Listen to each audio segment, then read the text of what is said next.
Hello friends, I am Chevee, and today we are going to talk about Summoner Wars, the second edition master set. I just received this in the mail. It's still in the shrink. I haven't opened it. I thought I would do an unboxing, not because I enjoy unboxing videos or even because I'm curious about what's in the box, but because before I even open this, I can tell you that this is an amazing game, and I'm super excited to have the physical edition. And that's because Summoner Wars came out I don't know, like 15 years ago or something like that, 2000, maybe 10 years ago. It's been a while, and I loved it. I absolutely loved the first edition of this game, but my friends didn't necessarily love it, and so I had a really hard time finding anybody to play it, and so I didn't, and I ended up getting rid of it.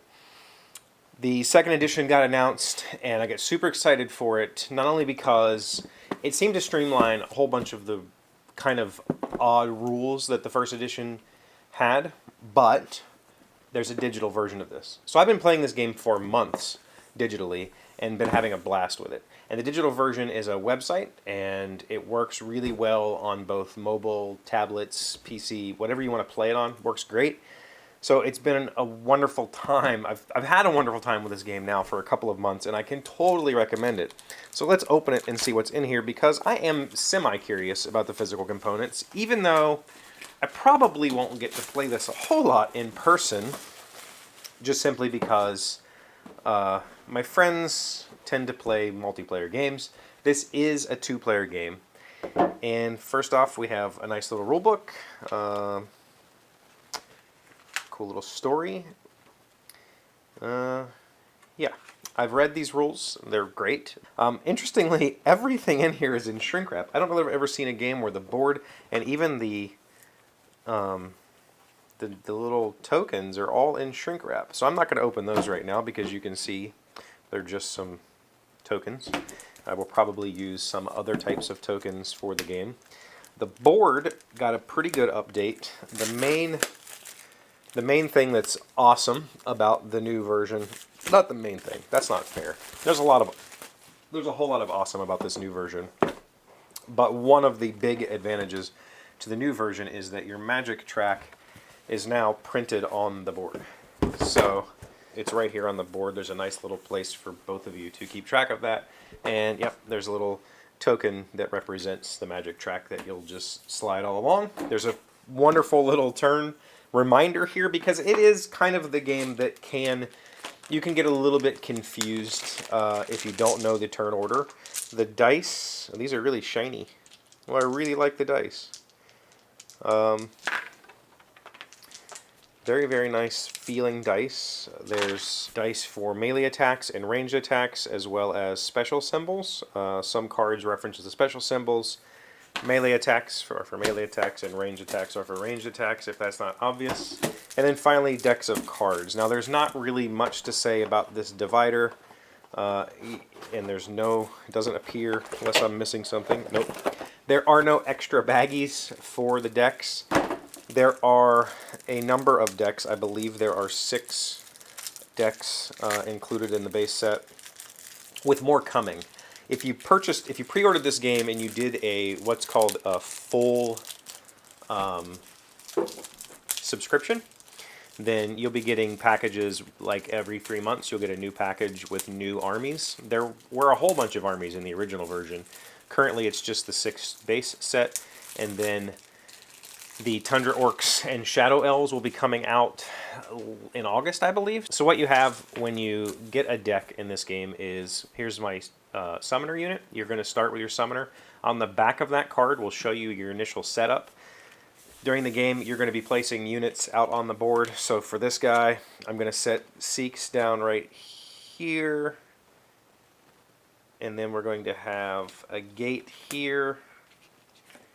It's kind of hard to see. A Horde Slinger and a Beast Rider. That's going to go there. And a Beast Rider goes here. And then Seeks goes back here. And that's the setup. Really simple to set the game up. You'll shuffle your deck, you'll draw a number of cards. The game plays super simple. Cards cost magic. This is kind of a bad deck to demonstrate because most of their cards cost nothing, but there's a couple here. The Beast Rider costs 2 magic. That's how much it costs to summon it. Think like playing a card in any other card game. You'll have to pay some sort of resource to put it into play. The way that you get magic in this game is by either discarding cards, and you'll get 1 magic for each, that's during the magic step, step 5 of your turn, or you get magic from killing other units. So the game plays a little bit like a miniatures game. These cards represent units, they're on the board. During your turn, you can summon new units, again by paying the magic and putting them into play. When they come into play, they have to come into play in one of the 4 spots adjacent to your gate. There are obviously cards that break these rules. So if I wanted to summon Blarf, for instance, he would have to go here, here, or here. Once you have completed summoning, you are now allowed to move your units. You're allowed to move up to 3 units per turn, and units move 1 or 2 spaces. So again, there are things that can break these rules, but 1 or 2 spaces, everything is orthogonal in this game. Unless there's a card that said otherwise, you never count diagonals. So you're allowed to move your units 1 or 2 spaces. You can move 3 of them. So say I could move these 3 guys, and then I can't move Seeks. Or maybe I want to move this guy and move Seeks up here like this. Once you've moved, you can attack, and that's where the dice come in. Each unit has an attack type. So here, the Beast Rider has 3 melee. The Horde Slinger has 2 ranged. Melee attacks, you must attack a unit that is adjacent. So for instance, if Dragos was here, I could attack Dragos. I would roll 3 dice, and any swords that I rolled are hits. That's simple. Put some wounds on Dragos. So this Dragos has 8 health. If he ever takes 8 wounds, he dies, removed from play, and I get a magic. Ranged units work similarly, except they have a range. The range is up to 3 spaces, unless they say otherwise. Again, roll 2 dice, but this time you're looking for the bow and arrow symbols. They can attack adjacent. That's an option, so they don't have to be at range. You win by taking out the other person's summoner. It's the only way to win. There's no other end condition. If you run out of cards in your deck, you just run out of cards in your deck, and you have to play with what you already have on the board. Super simple rule set, but an absolutely engaging and in-depth game. Like I said earlier, I believe there's 6...